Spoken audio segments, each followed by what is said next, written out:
Sociedade Brasileira para o Progresso da Ciência está sob novo comando. Tomou posse como presidente da SBPC o filósofo, professor titular da cadeira de Ética e Filosofia Política da Faculdade de Filosofia, Letras e Ciências Humanas da Universidade de São Paulo, cientista político, escritor e ex-ministro da Educação, Renato Janine Ribeiro, com quem nós vamos conversar nesse momento. Olá, professor, bom dia, seja bem-vindo. Bom dia, Marilu. Bom dia a todos que estão nos acompanhando. Bom, Janine, antes da gente começar a falar sobre seu novo desafio à frente da SBPC, eu gostaria de repercutir com você a morte, infelizmente, do filósofo José Arthur Gianotti. Ele morreu nesta terça-feira, aos 91 anos, e aproveitamos para expressar nossos profundos sentimentos à família. Ele que também era professor aí da faculdade da USP, não é isso? É uma perda para o pensamento crítico brasileiro, professor? Claro que é. O Gianotti é uma pessoa que trabalhou durante muito tempo, assim, em várias áreas, assim, na lógica, no estudo de Marx, que não hesitou em entrar em polêmicas, assim, que, enfim, às vezes até ásperas com outras pessoas, enfim, que deixou uma contribuição importante com vários livros, com bastante gente que ele formou, sobretudo a partir do SEBRAP. Então, há muitos professores universitários no Brasil na área de filosofia que são discípulos dele, que seguiam a linha dele.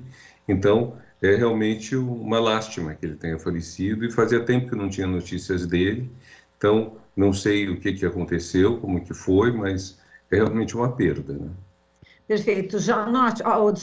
Janine, você assume a presidência da SBPC num contexto político, econômico, social, sanitário trágico no país, né? Extrema-direita no poder, desemprego, fome, desmatamento, queimadas, uma pandemia que já ceifou aí a vida de mais de 550 mil pessoas. Nesse cenário trágico, quais as prioridades da SBPC diante também do desmonte na política educacional que atinge de forma drástica as universidades, professores, cientistas, enfim, são muitas as frentes de batalha, Janine?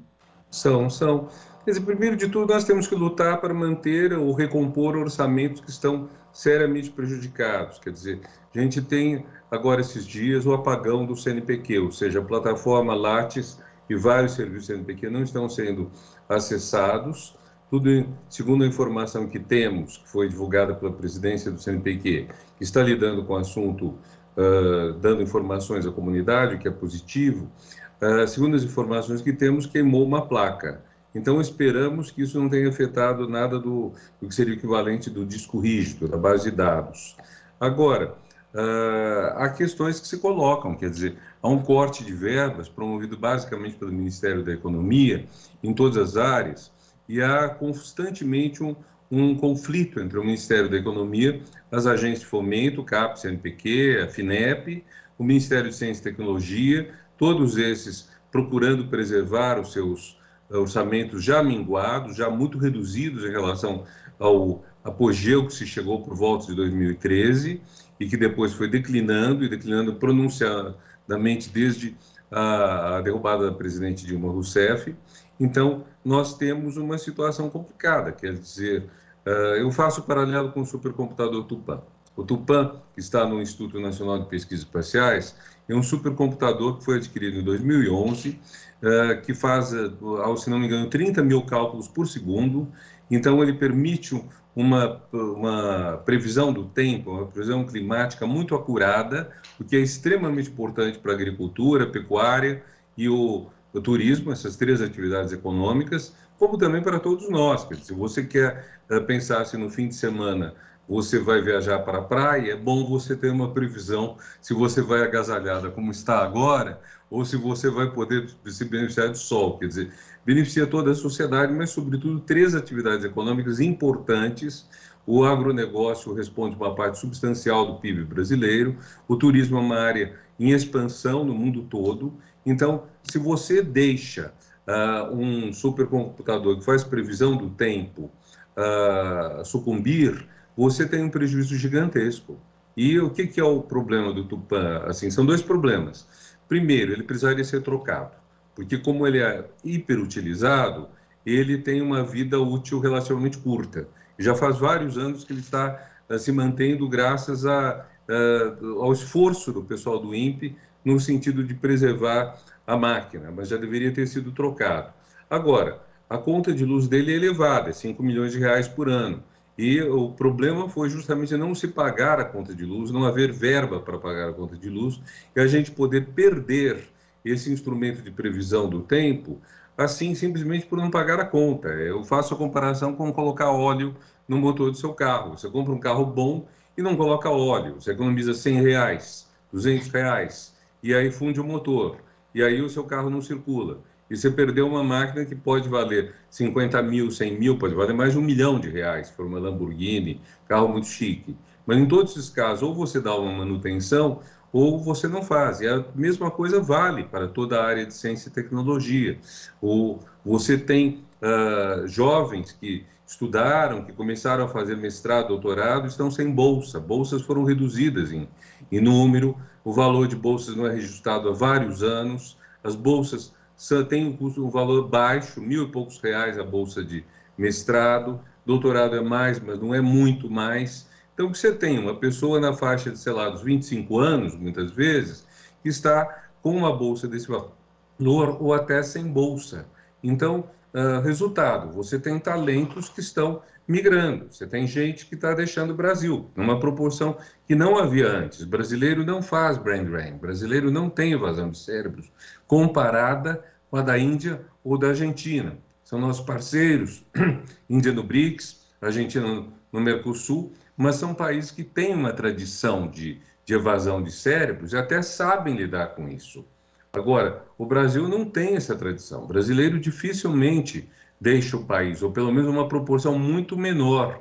Realmente, o brasileiro faz o possível para ficar aqui, mesmo em condições adversas, em vez de aceitar o primeiro convite para ir para um laboratório em que, num estalar de dedos, ele consegue o material que ele precisa, que é mais difícil, mais batalhado, mas o povo gosta do país, gosta dessa batalha, luta aqui, e isso está sendo cortado. É como se você estivesse cortando, sentado num galho e cortasse o galho, para pegar uma velha imagem de desenho animado, né? Então, nós estamos numa situação delicada. Então, a prioridade da comunidade acadêmica, que tem na SBPC uma de suas principais organizações representativas, é manter e recompor os orçamentos, é a prioridade, e fazer que o foco volte para certas áreas, são as áreas históricas de atuação da SBPC, a ciência, claro, a cultura, que com ciência faz o nome da nossa revista Ciência e Cultura, a tecnologia, que é vital para o desenvolvimento econômico,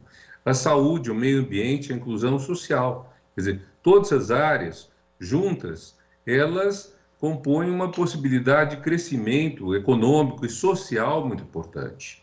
E isso está sendo descuidado atualmente, para dizer o mínimo.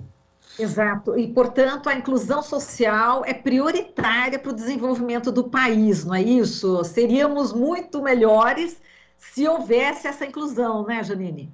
Sem dúvida, tem o lado de justiça, mas é bom também pensar um lado pragmático nisso daí.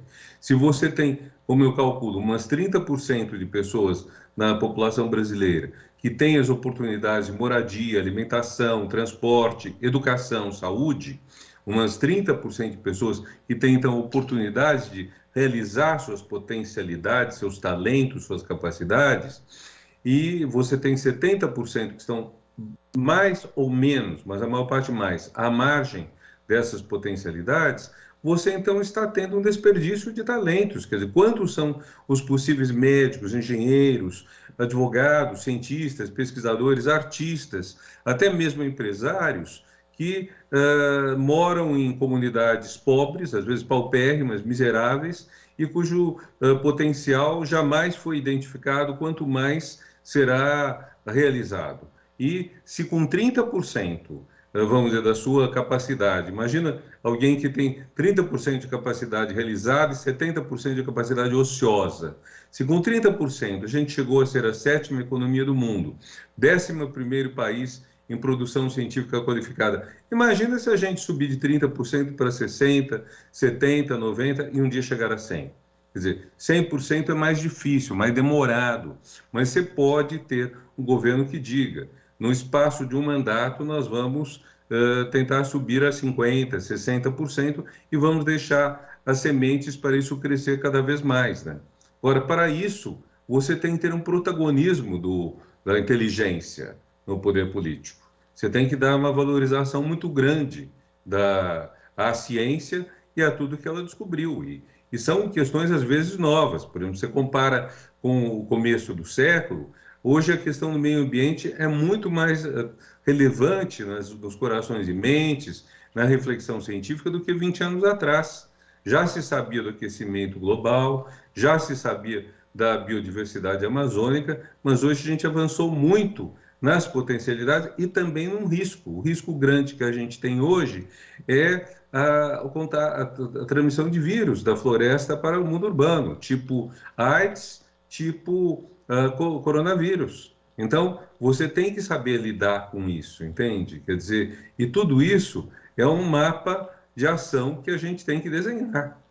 Com certeza. E falando nesse desenho, né, um novo desenho aqui para o Brasil, você assume a presidência da SBPC com apoio de ex-presidentes da República, como Fernando Henrique Cardoso, Lula, Dilma, e além de grandes nomes da ciência brasileira, né? Isso é importante também para um trabalho coletivo, no sentido mais amplo para o país, com essa base de apoio, para se dizer aí o trabalho de reconstrução nacional, Janine, e popularizar também a ciência.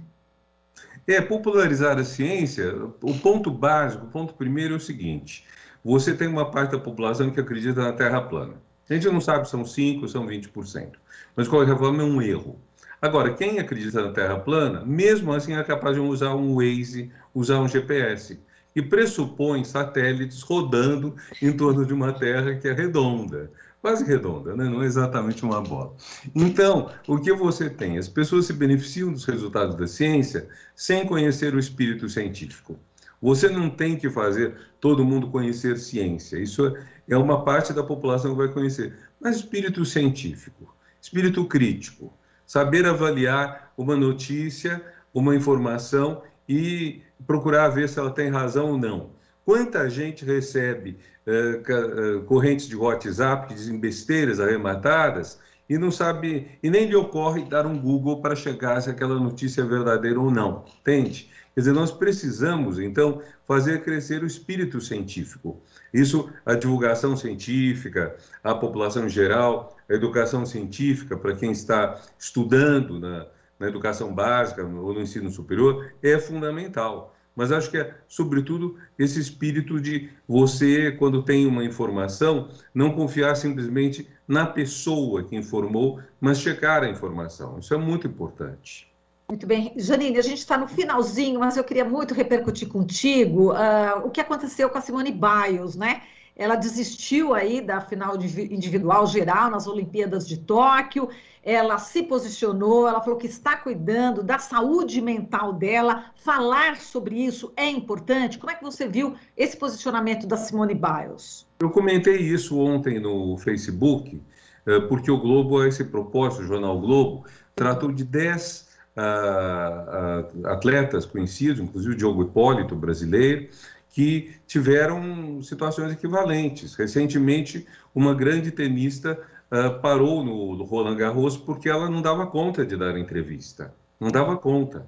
E há uma imposição de dar entrevista, há toda uma hiperexposição das pessoas que não é positiva para todo mundo. Há pessoas que não aguentam essa hiperexposição. Então, por um lado, você tem quem se deleita na construção de si próprio como subcelebridade. Você está cheio disso no Instagram, por exemplo. O Instagram vamos dizer, o celeiro disso. Gente jovem, bonita, que se apresenta e que tem um número de seguidores, às vezes na ordem dos milhões, que você nunca ouviu falar antes. Se você der um Google, só vê referência ao Instagram e vê que às vezes são modelos, às vezes são pessoas que estão, de alguma forma, desfrutando dessa popularidade e até monetizando isso. Então, você tem isso de um lado. E você tem pessoas que não suportam esse tipo de vida. Não suportam, não querem que os outros se metam na sua vida, não querem que os outros saibam se você está namorando ou não está namorando, se você gosta disso ou gosta daquilo, que é uma coisa inteiramente legítima. E acho que essa superexposição tem causado muito drama, até porque as pessoas que são assim muito expostas, elas são por vezes cobradas. Tem todo um monte de gente à volta propondo formas de aumentar a exposição, de monetizar essa exposição, e essas pessoas têm muito pouca atenção, às vezes, aos valores do seu potencial, vamos colocar entre aspas, cliente. Então, você se torna... Veja, por exemplo, a Fadinha, essa menina encantadora, a Raíssa Leal, que ganhou a prata no skate. Você veja, a menina tá numa ótima, ela não quer... Ela conseguiu uma exposição muito natural, ela terminou tudo, fez o quê? Fez uma dança de TikTok. Claro que é uma forma de exposição, mas é uma forma de exposição quase infantil, é uma brincadeira. E ela tem esse nome de Fadinha, por quê? Porque tem um vídeo dela, acho que com 7 anos de idade, fazendo skate, é muito legal o vídeo, até porque ela aparece 2 vezes caindo, né? Quer dizer, não é uma história, vamos dizer, de sucesso ininterrupto, é uma história de empenho, garra, etc. Então, você tem formas de lidar com isso que são muito diferentes, e a gente tem que respeitar a psique. A gente está numa sociedade em que a psique é muito difícil de ser levada em conta. Inclusive é engraçado porque quando você entra no Instagram e começa a ver as fotos dessas subcelebridades, vamos chamar assim, pessoas que só conhecem pela foto, você vê um monte de comentário do lugar comum, autoajuda, assim, se você tiver garra, você consegue o que quer. Não é verdade. Você pode ter toda a garra e não conseguir o que quer, porque não há condições econômicas, não há condições sociais, porque a competição é muito árdua, porque você eventualmente é uma pessoa mais sensível e não aguenta todo esse estresse. Então, tudo isso acontece. Então, acontece muito, né? Você veja, um caso de uma pessoa que teve muita exposição, que ganhou com a exposição de si própria, e fez questão de fazer isso, que foi a Andressa Urach. E lembra, quando ela sucumbiu a isso, passou pessimamente, ficou muito mal. Quer dizer, ela sofreu muito com isso. E era uma pessoa que tinha vestido a camisa da superexposição. E não mesmo ela não aguentou. Então, imagina pessoas que são mais delicadas, que não vão por aí. Essas pessoas têm que ser respeitadas. Muito bem. Renato Janine Ribeiro, ele que é o novo presidente da SBPC, filósofo, professor da USP, muitíssimo obrigada pela sua participação e até uma próxima, Janine. Um beijo. Até uma próxima, é um prazer em vê-la, então. E tudo de bom para todos que estão nos acompanhando. E viva a ciência, viva a democracia, viva a vida, né? Tudo Viva! isso. Um beijo. Então. Você está ouvindo Jornal Brasil Atual. As notícias que os outros não dão.